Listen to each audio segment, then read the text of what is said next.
How to sign out Duolingo. In this video, I'm going to show you how you can sign out your account. First of all, open the application. Now, here on the bottom, you can see a profile icon. Simply tap on your profile icon.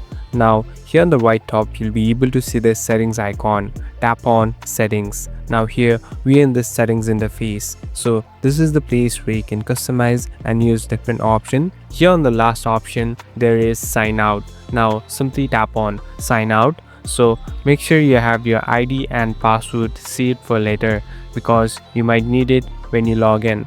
Now I'm in the login page, so I have successfully signed out. Now in order to sign in again, simply tap on your account or directly log in through your user ID and password. Thank you for watching this video. I hope this video will help you.